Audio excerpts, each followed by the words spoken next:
Who here will push the button? And out of 100 people, only one person would push the button. And I said, okay, so what you're saying is you want a whole armada of people to sell drugs to your children and grandchildren to keep your mutual funds up and your government checks coming. And they said, yes, that's right. Now, there are many ways to change that. There are many ways to re-engineer our financial system and our resources so that the Solari Index and the Dow Jones can be friends. So that when we get the Solari Index to go up by making sure our neighborhoods are safe for children, the real estate can go up in value, the small businesses go up in value. There are many ways to make the Solari Index and the Dow Jones friends. But before we can do that, before we can have that conversation, we have to face what's happening. We have to face that we are addicted to drug profits, because if we can't face it, God can't fix it. Okay. This is a copy of the cover sheet of the report. It's on the World Wide Web. If you want to go search for it, you can just look for the report on correspondent banking. Okay, and that's a copy of the report. It's an incredible read. What they don't tell you in there, of course, is that the U.S. economy is dependent upon that drug money, among other things. Now let's go a little further. Gotta love this. If this gentleman down here in the black jacket walks into a bank with a deposit of $10,001, does everybody understand that the bank has to fill out a report and send it to the U.S. Treasury indicating that he might be a money launderer? But did you happen to know that under U.S. laws, there are certain classes of business that are exempt from making currency transaction reports? Included in those are a bank, obviously, a department or agency of the U.S. government. CIA does not have to fill out currency transaction reports. An entity established under the laws of any state, but you come down to this one. A listed entity other than a bank whose common or analogous equity interests are listed on the New York Stock Exchange or American Stock Exchange, or designated as a NASDAQ national market security.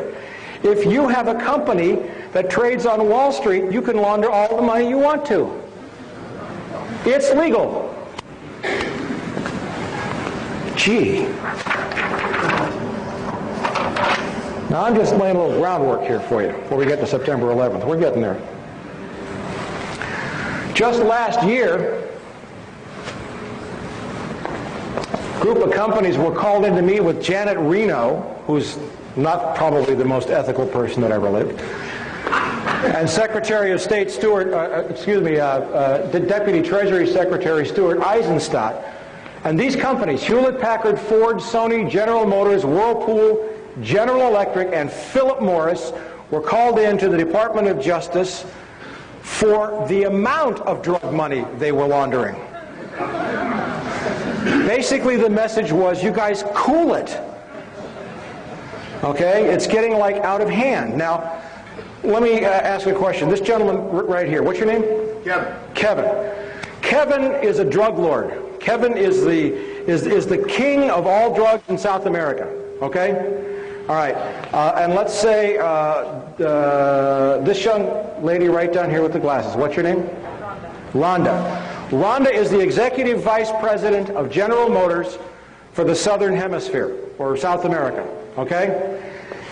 Kevin, you call up Rhonda one day and you say, I'd like 100 Chevy Suburbans, armor-plated, custom built, at $30,000 each, and I'll pay cash. Rhonda, what are you going to say to that offer? All right. All right. Now, Kevin's got money that he can't spend because it's drug money. But now he's got 100 Chevy Suburbans. But let's say now that, the gentleman with his hand on his chin right there. Yeah, right there. What's your name? No, you. What's your name? Brian. Brian is Jack Welch, the chairman of General Electric. Okay? Now, Kevin, you're really good. Okay? You got $200 million that you got to move. Okay? So you call up Jack Welch's assistant, special accounts assistant. You'd say, I'd like to open in South America Kevin's Appliances. I'd like to buy $200 million of everything GE has. because I'm going to open this appliance store and I'll pay you cash. Now, Jack Welch at GE, what do you say? Right on. Let's do this deal. Now, by the way, who owns NBC? General Electric. MSNBC, CNBC, all the NBCs. Okay. Now, let's just take a look at that for one quick second. Very quickly, a price-to-earnings ratio, P to E, market capitalization. It's very simple. If you have a company that has 10,000 shares, and each share sells for $10, did I say 1,000 shares? 1,000 shares, $10, your market capitalization is $10,000. You multiply the share price by the number of shares. Market capitalization. You divide that by net profits. In other words, what you sell less the cost of doing business, and you come up with the ratio. This is how they value the stock market. Okay, so if you have a company that has a $300 million market capitalization and a $10 million net profit, the price to earnings is 30. The POP is 30. And that's about right. And by the way, the current Dow Jones Industrial Average is overpriced by about 2/3. Okay? Now, if you have this 30-to-1 ratio, if I add another $1 million, my pen went dry. If I add another $1 million and make that 2, what happens to this number? Becomes 60. All right? Now, the lady in red down here, who's looking away from me. Ma'am, what's your name? Karen. Karen owns an orange juice company. Makes the best orange juice in the world. And I owe all of what I'm teaching you now to Catherine Austin Fitz. And she's just she has a wonderful website at solari.com, and we'll put those up before I leave. You make incredible orange juice. Okay, the best orange juice in the world. It's fairly priced. Karen's orange juice, right? Okay. You have $1 million net profit a year. Now, let's say this young lady down here in the glasses with the light green sweater. What's your name? That's you. What's your name? Chris. Chris is the chief executive officer of PepsiCo, which owns a small orange juice company called Tropicana. Okay? You see her company with $1 million in net profit.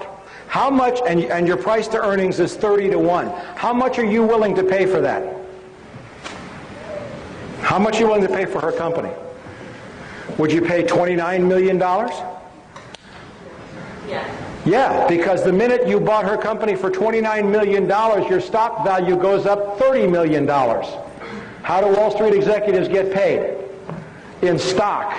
And you watch very closely the Bush administration's plan for economic recovery. It's all handouts to the corporation, which will go directly to boost their POP, which will put hundreds of millions of dollars in the pockets of executives. Has anybody noticed the Bush administration has not offered one single aid plan for any unemployed airline worker?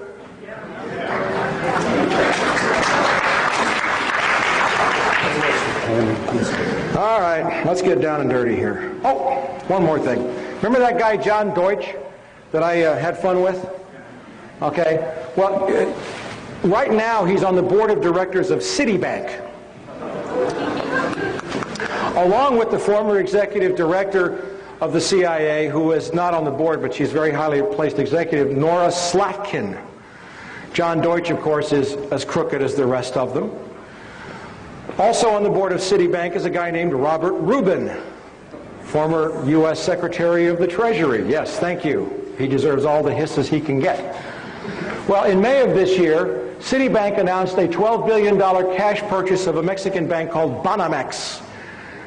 Second largest bank in Mexico, also a documented, and I mean documented, drug money laundering bank that was exposed in a Mexican newspaper.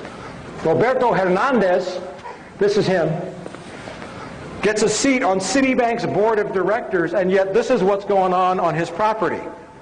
He owns thousands of acres near Cancun in Mexico. The locals call it the Cocaine Peninsula.